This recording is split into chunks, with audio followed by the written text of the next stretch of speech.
할렐루야. 1월 27일 금요일 새벽 기도를 시작하겠습니다. 사도신경으로 우리의 신앙을 고백하시겠습니다. 나는 전능하신 아버지 하나님 천지의 창조주를 믿습니다. 나는 그의 유일하신 아들 우리 주 예수 그리스도를 믿습니다. 그는 성령으로 잉태되어 동정녀 마리아에게서 나시고 본디오 빌라도에게 고난을 받아 십자가에 못 박혀 죽으시고 장사된 지 사흘 만에 죽은 자 가운데서 다시 살아나셨으며 하늘에 오르시어 전능하신 아버지 하나님 우편에 앉아 계시다가 거기로부터 살아있는 자와 죽은 자를 심판하러 오십니다. 나는 성령을 믿으며 거룩한 공교회와 성도의 교제와 죄를 용서받는 것과 몸의 부활과 영생을 믿습니다.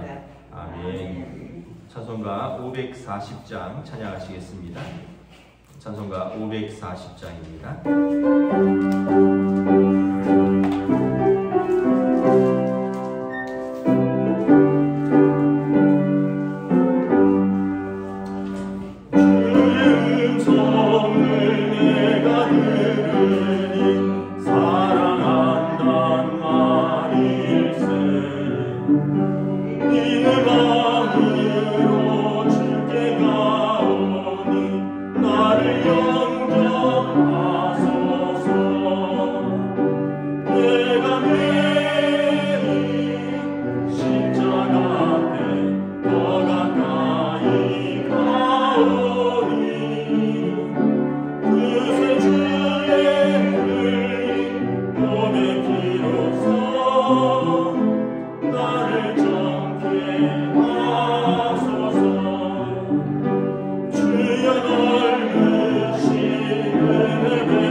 사무엘상 3장 1절부터 14절까지 말씀입니다. 구약성경 사무엘상 3장 1절에서 14절까지 말씀입니다. 다 찾으신 줄 알고 저 여러분들이 한 절씩 교도하도록 하겠습니다. 아이 사무엘이 엘리 앞에서 여호와를 섬길 때에는 여호와의 말씀이 희귀하여 이상이 흔히 보이지 않았더라. 엘리의 눈이 점점 어두워가서 잘 보지 못하는 그때 그가 자기 처소에 누웠고 하나님의 등불은 아직 꺼지지 아니하였으며 사무엘은 하나님의 궤에 있는 여호와의 전 안에 누웠더니 여호와께서 사무엘을 부르시는지라 그가 대답하되 내가 여기 있느니라. 엘리에게로 달려가서 이르되 당신이 나를 부르셨기로 내가 여기 있나이다 하니 그가 이르되 나는 부르지 아니하였으니 다시 누우라 하는지라.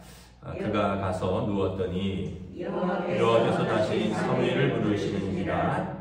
사무엘이 일어나 엘리에게로 가서 이르되 당신이 나를 부르셨기로 내가 여기 있나이다 하니 그가 대답하되 내 아들아 내가 부르지 아니하였으니 다시 누우라 하는지라. 사무엘이 아직 여호와를 알지 못하고 여호와의 말씀도 아직 그에게 나타나지 아니한 때라. 여호와께서 세 번째 사무엘을 부르시는지라. 그가 일어나 엘리에게로 가서 이르되 당신이 나를 부르셨기로 내가 여기 있나이다 하니 엘리가 여호와께서 이 아이를 부르신지를 깨닫고 엘리가 사무엘에게 이르되 가서 누웠다가 그가 너를 부르시거든 내가 말하기를 여호와여 말씀하옵소서 주의 종이 듣겠나이다 하라 하니 이에 사무엘이 가서 자기 처소에 누우니라. 여호와께서 임하여 서서 전과 같이 사무엘아 사무엘아 부르시는지라. 사무엘이 이르되 말씀하옵소서 주의 종이 듣겠나이다 하니 여호와께서 사무엘에게 이르시되 보라 내가 이스라엘 중에 한 일을 행하리니 그것을 듣는 자마다 두 귀가 울리리라. 내가 이 집에 대하여 말한 것을 전부터 끝까지 그날에 그에게 다 이루리라. 내가 그의 집을 영원토록 심판하겠다고 그에게 말한 것은 그가 하는 죄악 때문이니 이는 그가 자기의 아들들의 저주를 자청하되 금하지 아니하였습니다. 그러므로 내가 엘리의 집에 대하여 맹세하기를 엘리 집의 죄악은 제물로나 예물로나 영원히 속죄함을 받지 못하리라 하였노라 하셨더라. 아멘. 할렐루야. 네, 오늘 새날이 시작되었습니다. 주님 주시는 은혜와 평강이 가득하시기를 축복합니다. 이제 사무엘이 하나님의 부르심을 받고 이스라엘의 선지자로 이스라엘의 사사로 세워지는 장면입니다. 1절에 보면 아이 사무엘이 엘리 앞에서 여호와를 섬길 때에는 여호와의 말씀이 희귀하여 이상이 흔히 보이지 않았더라. 여호와의 말씀이 희귀하여 이상이 흔히 보이지 않았더라. 이것은 그 시대가 영적인 암흑기를 말하는 거죠. 하나님은 항상 계시고 하나님은 항상 말씀하시는데 하나님의 말씀이 잘 들리지 않았다는 것은 하나님의 말씀을 사모하고 하나님의 말씀에 순종하는 사람이 별로 없었다는 것을 말하는 것입니다. 사사기라 그러잖아요. 그 사사 시대는 특징이 뭐냐면 두 가지인데 사람들이 왕이 없었더라. 하나님이 이스라엘의 왕으로 직접 통치하시던 시대고요. 두 번째는 사사 시대 사람들이 자기 소견에 옳은 대로 행하였더라. 지 마음대로 했다는 거예요. 이게 사사 시대의 특징입니다.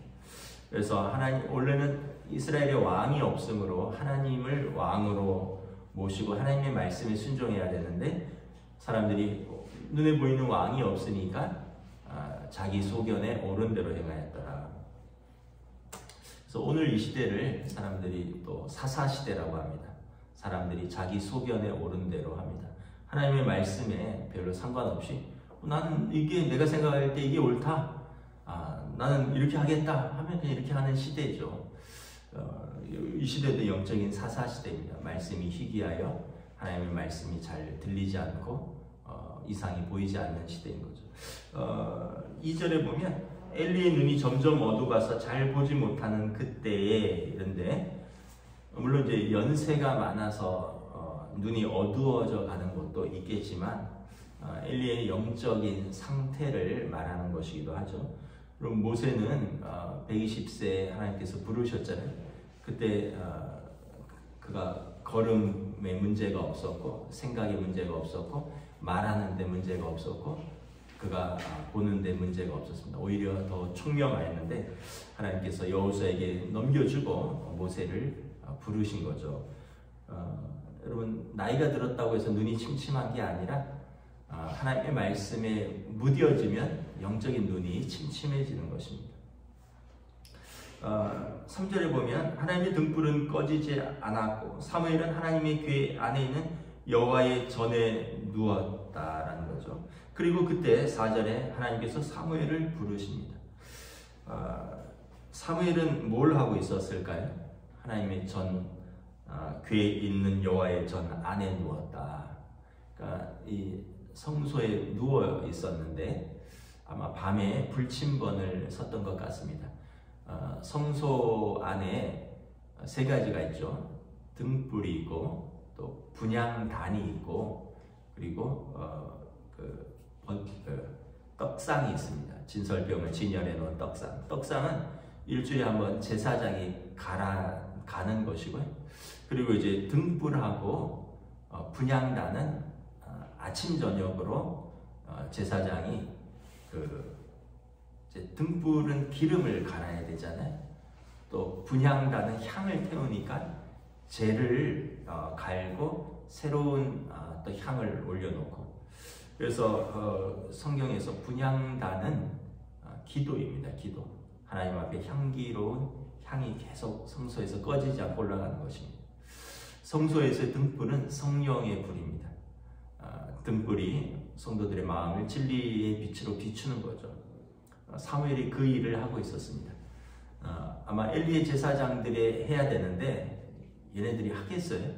어제 말씀에서도 보았지만 뭐 고기나 먹고 술이나 먹고 성막 안에서 회중 드는 여인들하고 뭐 엉뚱한 짓이나 하는데 아버지 말씀에 순종하여서 원래는 제사장이 반차대로 성전의 그 분향단에 이제 재를 내오고 새로 향을 올리고 기름을 이제 등불에 불이 꺼지면 안 되니까 기름을 바꿔주고 심지를 교체하고 이런 일들을 해야 되는데 이것을 사무엘이 했다는 거죠. 그러니까 하나님께서 사무엘을 부르시는데 이유가 있는 것입니다. 엘리 제사장의 아들들은 하나님이 부르실 수가 없는 거죠.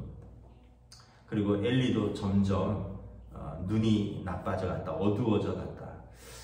13절에 보면 엘리의 영적인 상태도 말씀하고 있습니다. 내가 그의 집을 영원토록 심판하겠다고 그에게 말한 것은 그가 아는 죄악 때문이니 이는 그가 자기의 아들들의 저주를 자청하되 금하지 아니하였습니다. 아버지로서 아들들이 이렇게 하나님 앞에서 또 사람들 앞에서 죄 가운데 나가는데 내 아들아 그러지 말아라 소문이 좋지 못하다 그냥 이 정도로 하고 마친 거예요. 그러니까 자기 아들들의 죄악을 그대로 보고 방치한 거죠. 그럼 어떻게 된다고요? 자기 아들들의 저주를 자청하는 것입니다. 여러분 죄 가운데 있을 때는 바로 잡아야 되죠. 근데 그러지 마 하나님이 걱정하셔 뭐 이런 거예요. 오늘로 말하면 여러분들의 자녀들이 죄 가운데 나갈 때 단호히 바로 잡아야 됩니다. 또 하나님의 말씀과 하나님의 예배에 소홀히 할 때 단호히 바로 잡으셔야 돼요. 학원 안 가고 혼내고 학교 안 가고 혼내고 막 그런 걸 하는데 교회 안 가고 아유 그래 뭐 여러분 우리가 우리 아들들 우리의 딸들이 어떤 게 정말 바로 잡아야 되는가 그게 부모의 몫이라는 거죠. 그걸 방치하면 아이들을 하나님 앞에서 방치하는 것이 되는 것입니다. 엘리의 눈도 점점 어두워져 가고 아들들은 점점 죄악 가운데 가고 결국 그 집안은 하나님의 심판을 받게 되었다는 거죠. 반대로 사무엘은 어리지만 하나님의 궤 안에 있는 여호와의 전에 누워서 아침 저녁으로 성전을 쓸고 닦고 섬기면서 하나님 앞에 있는 거죠. 우리가 이렇게 볼 때 4절부터 이렇게 쭉 보면 사무엘을 부르는데 사무엘이 하나님의 음성을 이때 처음 듣습니다. 그러니까 사무엘이 하나님의 음성을 노상 들었던 게 아닌데 하나님의 음성을 어떻게 듣느냐? 하나님의 전에 있을 때 듣는다는 거죠. 그가 하나님을 섬길 때 하나님의 음성을 듣는다는 것입니다. 4절부터 이렇게 부르면 여호와께서 사무엘을 부르십니다. 그가 대답하되 내가 여기 있나이다. 그리고 엘리가 부르신 줄 알고 제사장이 부르신 줄 알고 사무엘이 사환이니까 쫓아가서 저를 부르셨습니까? 했더니 엘리 제사장이 난 부르지 않았다. 다시 가서 누워라 하고 누웠는데 6절에 다시 사무엘을 부르시는 거예요. 그래서 사무엘이 일어나서 또 저를 부르셨습니까? 그랬더니 아니다. 가서 내 아들아 다시 누워라. 나는 너를 부르지 아니하였다. 7절에 보면 사무엘이 아직 여호와를 알지 못하고 여호와의 말씀도 아직 그에게 나타나지 아니한대라. 8절에 여호와께서 세 번째 사무엘을 부르십니다. 엘리에게로 가서 당신이 나를 부르셨나이까? 내가 여기 있나이다 하니까 비로소 제사장이 하나님이 사무엘을 부르시는구나 라는 것을 깨닫고 사무엘에게 알려줍니다. 9절에 누웠다가 또 너를 부르시는 음성이 있거든. 하나님 말씀하시옵소서 주의 종이 듣겠나이다 하라. 그때 하나님께서 너에게 말씀하실 것이다. 아마 엘리 제사장도 예전에 하나님의 음성을 들었던 경험이 있었죠. 지금은 영적인 눈이 어두워져서 아들의 죄 가운데서도 그냥 무덤하게 있었지만 엘리 제사장도 하나님의 음성을 들었던 때가 있었다는 것을 알 수 있습니다. 그리고 그도 주여 말씀하시옵소서 종이 듣겠나이다. 그도 이렇게 응답하던 때가 있었는데 이제 하나님께서 엘리와 엘리의 아들들을 버리고 사무엘을 부르시는 것을 볼 수가 있습니다. 여러분 우리가 사무엘을 부르는 것을 보면 이제 첫째는 사무엘이 영적으로 민감했다는 것을 알 수가 있어요. 사무엘이 영적으로 깨어 있었다는 것을 알 수 있는 거죠. 여기서 깨어 있다는 것은 밤에 잠 못 자고 불면증으로 예민하다는 게 아니에요. 물론 이제 가끔 가다가 이제 그런 때도 있죠. 저는 굉장히 잠을 잘 자는 사람인데 최근에 새벽에 누가 초인종을 누르는 거예요. 그래서 시계를 딱 보니까 4시 50분인데 누가 초인종을 누르나 새벽 기도에 오셨다가 혹시나 이제 그런 경우 있거든요. 만약에 새벽 기도 오셨는데 뭐라 그럴까 누가 넘어지셨다거나 어떤 일이 생겨서 급히 저를 찾을 수도 있으니까 그러니까 누가 초인종을 계속 누르는 소리가 나는 거예요. 그래서 이제 일어나서 왔죠. 내려와서 급하니까 이제 옷만 대충 챙겨 입고 나왔는데 아무도 안 오셨더라고요. 명절 끝이 돼서 4시 50분에 아무도 안 오셨는데 제가 그냥 예민해서 누가 초인종을 그러니까 이제 그런 거 말고 하나님 앞에서 깨어 있었다는 것은 그냥 잠 못 이루고 예민한 상태가 아니라 하나님을 사랑하는 거죠. 하나님을 사모하는 거죠. 사실 사무엘은 하나님의 음성을 들어본 적이 없어요. 그런데도 불구하고 사무엘의 마음에 하나님을 사랑해서 하나님을 섬기는 거예요. 그리고 하나님을 사랑하니까 사실 얼마나 무섭겠어요. 그러면 아이가 혼자서 제사장은 자기 숙소에서 가서 자고 제사장의 아들들은 자기 순번에 올라오지도 않고 사무엘이 얼마나 나이가 됐는지는 알지 못하지만 아마 어렸을 때부터 이렇게 했을 거예요. 그러니까 좀 무섭지 않았을까요? 성전에 저희도 여기 저희 가족이 사는데 저희도 가끔 어떤 세미나가 있거나 아니면 일이 있어서 저희 부부가 자리를 비울 때가 있어요. 그러면 이제 아이들끼리 잘 때 아이들이 밤에 있을 때 지금은 그런 게 없는데 처음에는 이 건물에 아이들끼리만 있으면 무섭다고 그런 얘기를 하기도 하더라고요. 그래서 저희가 하나님의 전에서 사는데 뭐가 무섭냐? 근데 그럴 수도 있을 것 같아요. 건물이 컴컴하고 밤에 아빠 엄마도 없고 지금은 다 컸지만 어렸을 때 아이들이 중고등학생 때 혼자 있을 때 무섭지 않겠어요? 사무엘도 사실은 참 외롭고 무섭고 그랬을 수도 있는데 사실 사무엘은 하나님의 전에 있는 게 즐거웠던 것 같아요. 혼자서 찬양하고 혼자서 제사장의 그 성전에 두루마리 성경이 있거든요. 아마 성경을 읽고 찬양하고 기도하고 하나님의 직접적인 음성을 들은 것은 처음이었지만 성전에서 뭐 하겠어요? 사무엘이 잠만 잤겠습니까?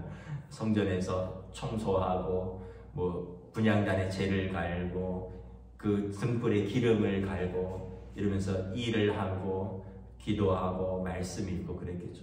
하나님께서 그를 부르시는 거예요. 미국에 저희가 아는 선배 목사님 가정이 있는데 저희랑 같이 한 1년 정도 동역을 했었습니다. 나이는 뭐 저보다 한 10살 정도 많으시는데 이분이 이제 저희 한국 담임 목사 청빙되기 전에 한 6년 전쯤에 담임 목사 청빙이 됐는데 저희가 있던 도시는 교육 도시입니다. LA에 파사디나라고 하는 아주 옛날에 시청이 있었던 그리고 아주 좀 좋은 도시, 교육 도시, 대학교가 있고 도심이고.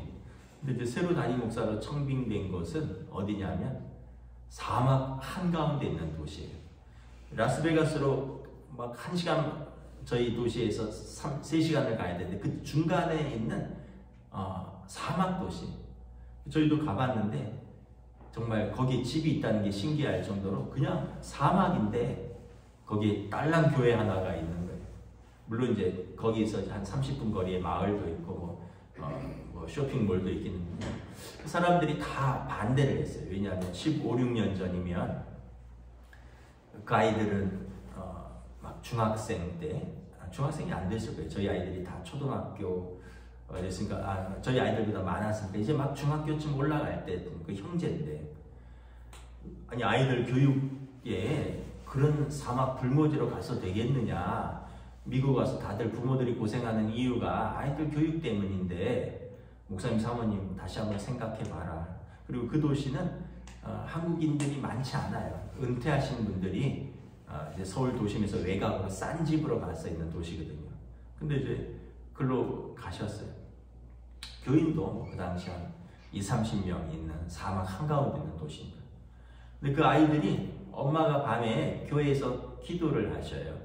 그 교회에서 주무시는 거예요. 그러니까 두 아들들이 엄마가 잘 때 무서우니까 왜냐면 바물뱀도 나오고 그 사막 한가운데 있으니까 뭐 혹시나 도둑이 될 수도 있고 강도가 될 수도 있으니까 두 아이들이 중학생인데 등치들이 좀 있었어요.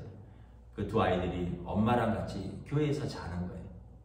아빠는 새벽 기도하니까 이제 숙소에서 자고 사택에서 자고 그리고 이제 새벽에 가면 아이들은 집으로 들어와서 집에서 뭐 좀 자고 이제 자지는 않겠죠. 새벽 기도하고 밥 먹고 학교 가야 되니까 그 아이들이 그렇게 엄마랑 그 사춘기를 성전에서 살았어요. 학교 갔다 오면 공부하고 강아지랑 놀고 사막 한가운데서 할 게 없어요. 그리고 저녁 되면 엄마랑 기도하러 가는 거예요. 그리고 교회에서 자고 먹고 그 아이들이 이제 몇 년 전에 다 대학을 갔는데 한 명은 UC 버클리 갔고요. 한 명은 UCLA 갔어요. LA에서 그 캘리포니아에서 가장 좋은 대학입니다. 여러분 사막 한가운데 던져놔도요. 하나님의 전에서 그냥 그 아이들이 다른 아이들처럼 놀 게 없는 거예요. 그러니까 공부하고 기도하고 공부하고 기도하고 집, 학교, 교회, 집, 학교, 교회 잠은 교회에서 자는 거예요. 근데 하나님께서 그 아이들을 축복하셨어요. 다들 그 사막 한가운데 갈 때 거기 가서 어떻게 하느냐. 아이들 교육을 위해서 미국 온 목적도 있는데 그러면 아이들 대학 못 간다. 근데 하나님께서 여러분 LA 뭐 파사디나 가장 좋은 도심에서 가장 최고로 잘해도 그냥 한두 명 학교에서 갈까 말까 하는 대학교들이거든요. 근데 그 아이 둘이 간 거예요. 근데 이 아이들이 또 뭘 했냐 하면 우리 아빠처럼 목사가 되겠습니다. 다 철학과를 갔어요.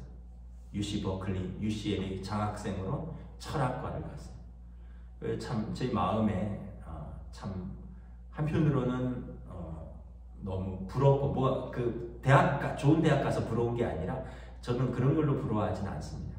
그 아이들이 그렇게 하나님을 사랑하는 그리고 자기 아빠가 그 사막 한가운데서 교인들 20-30명하고 씨름하는 그 목회를 부끄러워하거나 아니면 힘들어하지 않고 자랑스러워하고 나도 우리 아빠 같은 목사님이 되겠다. 그리고 그렇게 공부 잘하고 똑똑한 아이들이 다 이렇게 목회자가 되겠다고. 지금은 좀 저희도 연락을 못해본 지 오래돼서 지금은 아마 신학대학원을 가지 않았을까 뭐 이런 생각을 하는데, 여러분 우리가 우리 아이들을 뭐 열심히 학원 보내고 열심히 공부시키고 열심히 과외시키고, 그러니까 그래서 우리 아이들을 책임질 것 같지만 그게 다가 아니에요. 아이들이 하나님을 아는 것이 중요하고, 그리고 아이들의 인성과 성품과 아이들의 그 성실함과 삶의 자세가 중요한 거죠. 사무엘은 사실 누가 가르쳐 준 것도 없어요. 그냥 하나님 앞에서 그는 자랐더라. 성경에 보면 그가 여호와 앞에서 자랐고 그가 여호와 앞에서 하나님과 사람들 앞에 은총을 입었더라. 하나님 앞에서 자라니까 당연히 은총을 입는 거죠. 반대로 엘리의 아들들은 그가 여호와의 제사를 멸시하였고 그가 여호와를 알지 못했으므로 온갖 악행이 가득하였다라는 거죠.